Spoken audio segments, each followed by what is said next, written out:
Pedro e João subiam ao templo para a oração da hora nona, que era 3 da tarde. Era levado um homem coxo de nascença, o qual punham diariamente a porta do templo chamado Formosa, para pedir esmolas aos que entravam. Vendo ele a Pedro e a João, que iam entrar no templo, implorava que lhe dessem uma esmola. Pedro, fitando juntamente com João, disse: olha para nós. Ele os olhava atentamente, esperando receber alguma coisa, esperando receber. O que é que ele esperava receber? Esmola. O que é que ele esperava receber? Ele esperava receber alguma coisa, ele esperava receber algo, mas ele não vai receber uma esmola, ele não vai receber algo, ele vai receber o inesperado de Deus. Amém? Amém? E você está esperando algo de Deus, mas Deus está te dizendo que este algo não vai vir. Esse algo não vai vir. Não vai ser da maneira que você pensa, não vai ser da maneira que você quer, não vai ser da maneira que você imagina. Vai ser algo muito maior, porque Deus é grande. Amém? Vai ser de uma maneira inesperada. Você nunca sabe quando o inesperado vai acontecer na tua vida. Deus é Deus que trabalha com o inesperado. Deus faz destinos se cruzar para que a glória dele venha se manifestar. Quando você lê a Bíblia, você tem que entender o que estava acontecendo naquela época. Se Jesus não voltar daqui a 100 anos, vai ter nos livros de história, as pessoas vão estar estudando sobre o que estava acontecendo agora na nossa época. Crise política, crise econômica, uma terceira guerra mundial quase explodindo, um clima de incerteza, um país quase explodindo por causa de tantas diferenças. Na época de Jesus não era diferente. Uma das boas coisas de você estudar e de ouvir e de ler a palavra de Deus é que isso sempre traz fé para o teu coração e te traz esperança. Amém? Você descobre que o mundo não está enlouquecendo agora. O mundo já enlouqueceu várias na época dos discípulos, na época de Jesus. O povo judeu era dominado por Roma, e eles eram dominados dentro da sua própria casa. A pior coisa que tem é quando algo acontece dentro da tua casa. Esse tipo de escravidão era diferente, porque os antepassados deles foram oprimidos na Babilônia, fora de casa, mas agora eles estavam sendo oprimidos dentro de casa. Uma coisa é você ser oprimido, perseguido fora da sua casa. Um chefe que não gosta de você, colegas invejosos, pessoas que querem puxar o teu tapete para tomar o teu lugar. Se você já foi oprimido do lado de fora da tua casa, você sabe como é. Mas você sabe que mais cedo ou mais tarde o relógio vai bater 5 da tarde, 6 da tarde, 7 da noite, 3 da tarde, e você vai voltar para tua casa, e você vai poder descansar com a sua família. Agora, se você é perturbado, perturbada, atormentado, perseguido, humilhado dentro da tua própria casa, eu te pergunto, para onde você vai? Você é uma mulher, você é um homem que está em casa, mas não se sente em casa, porque você sente que algo do maligno dominou o teu lar. Era assim que vivia o povo judeu naquela época. Eles viviam em casa, mas não se sentiam em casa, porque Roma tinha tomado conta de tudo. E aonde Roma chegava, eles colocavam as garras. Até mesmo o templo não se chamava o templo de Salomão mais, não se chamava o templo de Deus mais, se chamava o templo de Herodes, porque Herodes que tinha levantado o templo. Então o povo de Deus já não tinha mais nem a sua fé, já não tinha mais nem a sua religião, porque aonde eles iam, o opressor estava. Se lembra quando Jesus entrou no templo e virou as mesas, porque as pessoas estavam negociando lá? Jesus não virou as mesas por causa de algumas pessoas que estavam vendendo alguns animais, isso sempre aconteceu.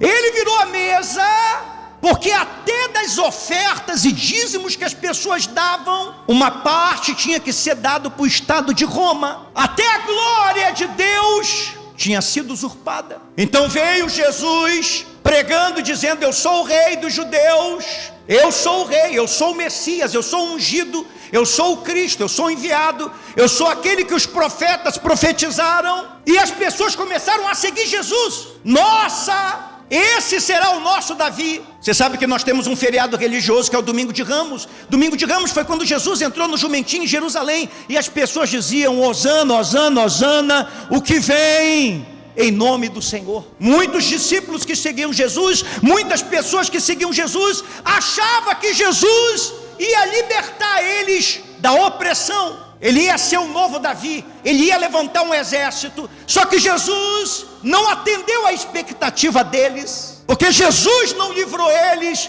do braço de Roma. Jesus morreu pela mão de Roma. Então aqueles que eles achavam que era o Messias tinha morrido, não conseguiu nem salvar a si mesmo. Jesus ressuscitou, mas você sabe que Jesus só apareceu para os seus. Jesus apareceu para o seu povo, Jesus apareceu para os seus discípulos. Jesus não apareceu para ninguém incrédulo. E agora os apóstolos estavam pregando um evangelho de um Messias que já veio, só que ele morreu e ressuscitou, e a maioria das pessoas não viram. Era um trabalho muito difícil, tinha que ter muita fé. O povo era outro, os tempos eram outros, as culturas eram outras. Era uma ofensa você dizer para um judeu que o Messias dele morreu numa cruz, porque só pessoas malditas morriam na cruz. Então Pedro e João estão indo para o templo, o lugar que Jesus foi expulso, o lugar que Jesus não foi aceito. Eles estão indo, Pedro e João, os dois principais, e eles vão lá no templo na hora da oração,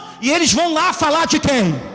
De Jesus. O Jesus que ninguém quis receber, o Jesus que a religião e o Estado mataram. Eles não estão indo para lá esperando palmas, eles não estão indo para lá esperando milagres. Então é isso que está acontecendo. Você compreende, sim ou não? Ao mesmo tempo nós temos um coxo, um homem que não consegue andar. Ele nasceu com pernas defeituosas. Qual é o nome do coxo? Qual é o nome do coxo? Você sabe o nome dele? O nome dele é Tiago, o nome dele é Alex, o nome dele é Farias. Qual é o nome do coxo? Nós não sabemos, porque o defeito dele se tornou o nome dele. O nome dele tinha sido apagado. Tanto é que Lucas não resiste o nome dele. Nós só sabemos que ele era um homem coxo de nascença. O que você faz? O que você faz quando o teu defeito se torna o teu nome? O que você faz quando aquilo que você fez ou aquilo que você não fez se torna a tua identidade? Ele era coxo das pernas, mas a cabeça funcionava bem. A Bíblia diz que ele era coxo e cego ou somente coxo?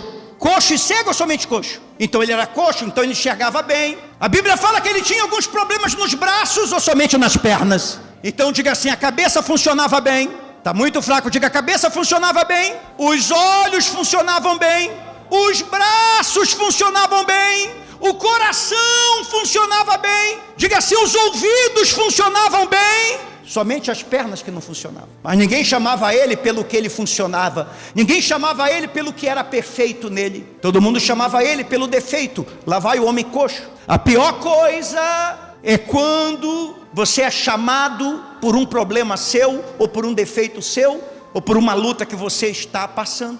Você pode ter muitas qualidades, mas se você for uma pessoa bipolar, no seu trabalho, em casa, os seus parentes, os seus amigos, se eles não falarem isso na tua frente, eles vão falar por trás, eles vão te chamar de bipolar. Hoje ela está virada. Ontem ela chegou cantando, agora ela chegou de cara amarrada. Mas ela é assim, ela é bipolar. Se você é uma boa mãe, você é um bom pai, você é um bom filho, você é um bom marido, mas você tem períodos em que a depressão te ataca e te joga no chão. E olha aqui para mim, os braços funcionavam bem, a cabeça funcionava bem, mas as pernas não funcionavam. Então ele era um homem que andava se rastejando, ou precisava de gente para carregar ele. Basta uma coisa, basta na tua vida para não estar funcionando, para que o inferno te jogue no chão. Então você tem muitas qualidades, mas você tem um momento da tua vida que a depressão te ataca, te joga no chão, você não tem ânimo para nada. E as pessoas esquecem o profissional que você é, a esposa que você é, os filhos que você já criou, os netos que você já criou, a casa que você construiu, e elas apenas vão te chamar de, se você tem um vício, ou você é chamado de alcoólatra, ou você é chamado de adicto. Então nós temos aqui no texto um encontro inesperado acontecendo, amém? Pedro e João não sabem que vão encontrar o coxo não sabe que vai encontrar Pedro e João. Naquele dia na vida do coxo ele achava que ele ia ganhar mais algumas moedas para sobreviver para mais um dia, mas aquele dia Deus já tinha preparado o inesperado, amém? Ele ia receber mais do que ele imaginava, ele ia receber mais do que ele pensava, porque Deus sempre trabalha com o inesperado. Digo, meu Deus sempre trabalha com o inesperado. Se você for esperar alguma coisa de Deus, espere o inesperado, porque você pode ter certeza que Deus fica trabalhando aonde você não vê, para fazer a promessa dele se cumprir na sua vida. Quando você tem alguma coisa na tua vida que não está bem, quando você tem alguma coisa na tua vida que não funciona bem, quando você tem alguma disfunção que você não consegue vencer, então você acaba criando um sistema em volta do teu problema, em volta da tua disfunção, para que a tua vida possa continuar, mesmo que você tenha algo na tua vida que não esteja funcionando. Aquele homem fez isso. Ele era coxo, ele nasceu aleijado desde o ventre da mãe. Aquele homem nunca tinha andado, o corpo dele não tinha memória dele andando, nem a mente dele. Você sabe que se você sofreu um acidente, não sei se alguém aqui já sofreu um acidente, que você ficou meses e meses parado na cama sem poder andar. Alguém já passou por isso aqui? Levanta a mão. Alguém já passou por isso? O Elton já passou por isso. Você que está me assistindo já passou por isso. Você sabe, você pode ficar paralisado vários e vários meses, até anos, mas você tem memória, você tem imagens na sua cabeça que você já andou muito. E o nosso corpo tem memória também. No momento que você vai se recuperando, você vai fazer fisioterapia, não é assim?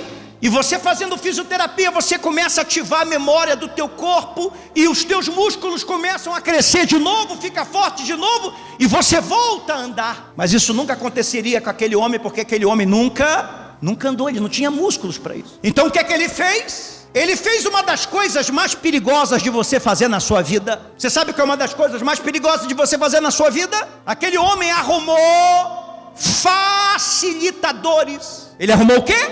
Então ele pagava alguns homens, ele pegava um pouco da sua miserável esmola, pagava alguns homens para carregá-lo diariamente. Nós lemos aqui que era diariamente. E aqueles homens deixavam ele lá na porta do templo. Aqueles homens não levavam ele a nenhum outro lugar, mas os facilitadores todo dia levavam ele na porta do templo. E por que ele ficava na porta? Por que ele não entrava? Porque não podia entrar deficiente físico no templo. Naquela época não era aceito. Se você tivesse alguma deficiência, você era uma pessoa marginalizada pela sociedade da época. A religião acreditava que você era um amaldiçoado. Então os homens deixavam ele lá na porta do templo, para que quando as pessoas entrassem no templo para adorar a Deus, ele ficava lá pedindo o quê? E todo dia eles faziam a mesma coisa. Pegavam ele em casa e deixavam ele no mesmo. Nunca tenha facilitadores na tua vida. Nunca tenha facilitadores na tua vida. Se você tiver facilitadores na tua vida nunca vai mudar. O máximo que os facilitadores farão por você é levar você e deixar você sempre no mesmo lugar. Veja, nunca nenhum daqueles homens que carregava esse coxo ousou pedir para ele levantar nenhuma vez. Eles apenas pegavam ele em casa e levavam para a porta do templo e ganhavam seu dinheiro. Os facilitadores não querem que a tua vida melhore. Os facilitadores não querem que você tenha progresso. Os facilitadores não querem que você vença, porque eles precisam que você esteja sempre no mesmo lugar. Se você sair do seu lugar, se você avançar, se você crescer, se você prosperar, eles perdem o emprego. O que aconteceria num país aonde todo o povo tivesse educação, saúde, salário digno, cultura, lazer? O que aconteceria? Todos os políticos perderiam o emprego. Então eles precisam que cada um de vocês fique sempre no mesmo lugar. Eles vão facilitar para você alguma coisa, vão te dar alguma coisa, para que você apenas sobreviva, não encha a paciência, não exija nada. Afinal de contas, eu facilito a tua vida. Cuidado com os facilitadores. Se você for curado dessa depressão, muita gente vai perder o emprego, porque você não vai precisar mais se consultar, você não vai precisar mais tomar remédios. Então é preciso que você esteja sempre voltando para o mesmo, todo dia, todas as semanas. Cuidado com quem facilita a tua vida. Às vezes você tem uma esposa que te cobra muito. A pessoa que te cobra é porque ela espera alguma coisa. O homem chegou na igreja todo feliz, porque agora ele chegava bêbado em casa e a mulher não falava mais nada. E ele veio me agradecer. Nossa, eu não sei o que você falou com a minha mulher. Antigamente, quando eu chegava bêbado em casa, ela me dava um sermão. Ela falava que eu não tinha vergonha na cara.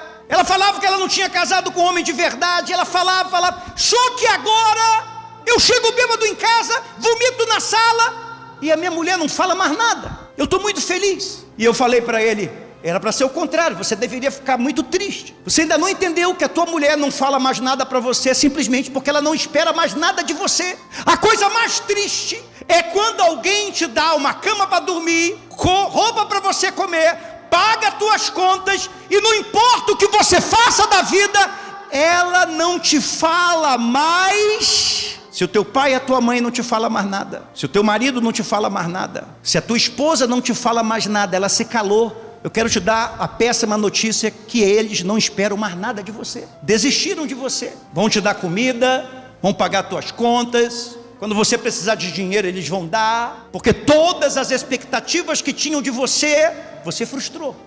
Perguntaram para uma mulher, por que você trata tão bem teu marido que vive drogado e alcoólatra? A mulher era cristã e disse, porque eu sei que quando ele morrer ele vai para o inferno. E já que ele vai passar a eternidade toda no inferno, eu procuro, como uma mulher de Deus, dar o máximo de conforto para ele enquanto ele ainda estiver vivo. Isso é uma coisa muito, muito triste. Por isso que também, se você não deve ter facilitadores, porque os facilitadores sempre vão te levar para o mesmo, não seja um facilitador de ninguém. Porque o dia que você ser um facilitador de alguém, você vai entrar num ciclo essa pessoa vai depender de você para o resto.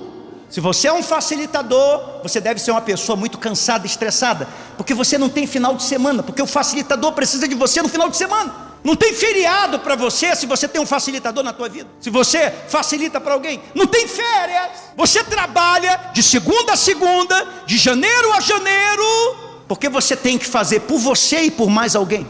O que é uma família? Todo mundo se ajuda. Quando você tem na tua casa uma família que todo mundo se ajuda, essa família ela vai crescer e vai prosperar. Não importa se o governo é de direita, não importa se o governo é de esquerda. Uma família unida sempre prospera. Mas Jesus disse que se a família estiver dividida, ela vai se destruir. Não aceite facilitadores na sua vida. Ame, seja misericordioso, ajude, mas não facilite a vida da pessoa nunca vai sair do lugar, e a tua vida vai ficar Havia um ciclo do inferno na vida daquele coxo. Ele pegava esmola, levava um pouco para casa, um pouco para aqueles que carregavam ele, e assim um sistema do inferno ia funcionar. Mas naquele dia aquele homem conheceu Pedro e João. A vida de Pedro e de João não era fácil, porque Jesus amava os discípulos, mas nunca facilitou. Eles tinham uma missão muito difícil. Se você é uma pessoa que diz assim, bispo, na minha vida tudo é com muita luta, ninguém me dá nada, cada degrau que eu subo é construído com muito sacrifício, dê graças a Deus, Deus te ama. Diga assim, Deus me ama, porque Ele nunca facilita nada para você. É sinal que Ele espera coisas de você. Amém? Diga assim, Deus espera algo de mim. Pedro, fitando juntamente com João, disse, olha para nós. Ele os olhava atentamente, esperando receber alguma coisa. Pedro, porém, lhe disse, eu não possuo nem prata nem ouro. Não vai pensar que eu vou te dar uma esmola, que eu não tenho dinheiro. Não possuo prata nem ouro, mas o que eu tenho, isto te dou. Eu não tenho dinheiro, mas eu ainda tenho Deus. Amém? Eu posso estar desempregado, mas Deus ainda está comigo. Eu posso ter muitas dívidas, mas diga assim, Deus está comigo.